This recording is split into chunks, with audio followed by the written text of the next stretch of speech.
healing energy. Can never have enough. Have you ever met somebody who, from the outside appearance, they're an adult, nice body, or looks like looks looks presentable. They're an adult. They're full figured an adult, right? But and you have fun with this person, right? The life of the party, right?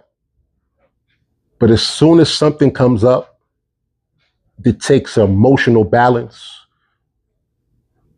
you notice that instantly that person goes from that adult who you was having fun with doing adult things to technically somebody who's between the ages of 9 to 12 emotionally. And it's no knock. It's because technically that person has some childhood wounds. Hell, a lot of us have childhood wounds.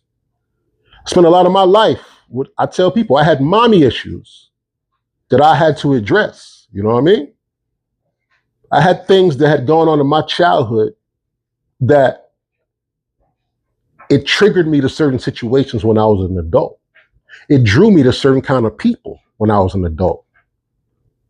It had me addicted to certain substances because I was an adult physically. In a lot of situations, I was an adult, but there's certain situations that hit that inner child in me that I couldn't handle. Yeah. It's a big thing nowadays, right? Because we talk about a lot of mental illness and mental stability and depression nowadays. But you don't realize a lot of that stuff started early in life. Ages of 4, 5, 6, 7, ages that we never think about. We think we remember certain birthday parties or the first time we rode a bike and stuff like that, right? Because our brain is tuned in when we ruminate about old times, is we tend to block out the painful things and we tend to remember the joyful things. That's why people who are addicted to drugs, they don't remember, hey, I was homeless and I was having sex for crack and I was doing this and I was doing that. No, they remember the fun times when they got lit, they did this and did that, right? But they block out all the negative stuff. And that's the wonderful thing about our brains. You know what I mean? That's how we deal with trauma, is our brain will compartmentalize, the bad stuff and put it away and only fixate on the good times that we have with things, even though if the good times was far and few in between, you know what I mean? And it's the same way with trauma. Like a lot of us will champion having a tough childhood, but here's the thing, it's nothing to be championed. Nah, it's some stuff that happened in your childhood that technically you don't even remember. You did it, you know it happened, but you choose not to remember it. You compartmentalize that and you carry that to an adult. Yeah. And you don't even notice those things until something happens where it's automatic, where your emotions have to actually react. And that's where you see that child. That's where you see that hurt inner child. I spend a lot of times in jail cells, right? And let me give you the best part, right? We all see guys in jail cells because that's where the live guy ends up, right? But we always go, oh, that's a live one. He a real one. He live, right? And you never even realize that guy is emotionally unstable. He's dealing with childhood wounds. That's why he reacts without thinking. Yeah, he's live because he'll do the stuff that you have outgrown. So you look at him at a certain way, right? But nah, he's emotionally stunted. He doesn't take that breath. He doesn't look for the next option. Everything is react, just like a child would do. Yeah, been there. I always say the value of therapy, and I mean real therapy. I ain't talking about just going to pay somebody to sit up in front of them and try to impress them. You know, you want to tell them things so they can give you a diagnosis which makes it okay for you to act a certain way. Now, I'm talking about when you really get in front of somebody who's doing their job and you tell the truth. And some days you walk out of there crying, just like some days you walk out of there smiling. You know what I mean? That's real therapy. But in that, I always say therapy doesn't show you something different. What it does is it unpacks that room that you tried to stick all that trauma in and forget about. Nah, that trauma shouldn't be forgot about. Not only should it not be forgot about, it has to be tackled. It has to be brought out. It has to be formatted in a way where your brain can process what happened to you and how you move forward from that. That's the value of therapy. It doesn't show you nothing you didn't already know, because everything that therapist is addressing is stuff that's already in your head that you refuse to deal with, or you deal with it in a momentary time that affects you in an adverse way.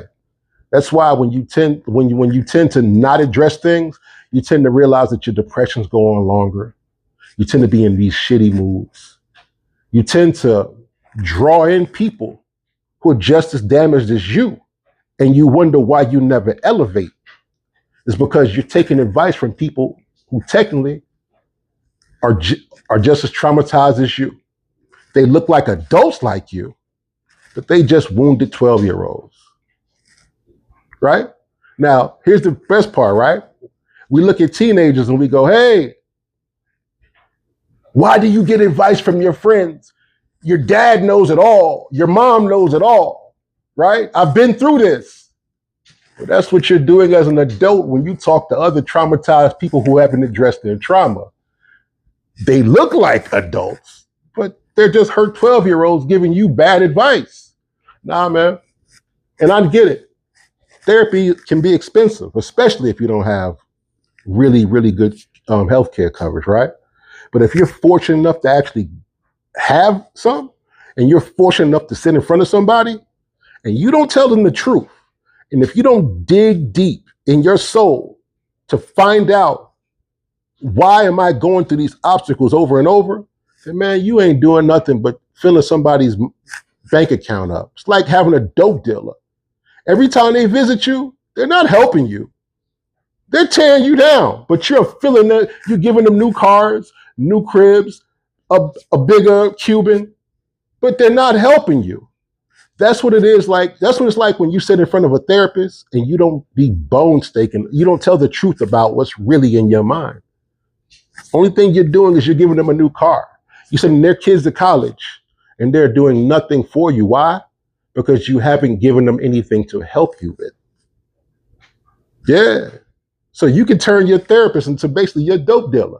And trust me, after a while, they're going to see that you're troubled, but you're not giving them anything to help. So what they're going to do, they're going to prescribe you something. Why? Because they're only working with what you give them. So if you give them a lie, they're prescribing the lie. Now, don't get me wrong. Some of us who go to therapists, we need the medication.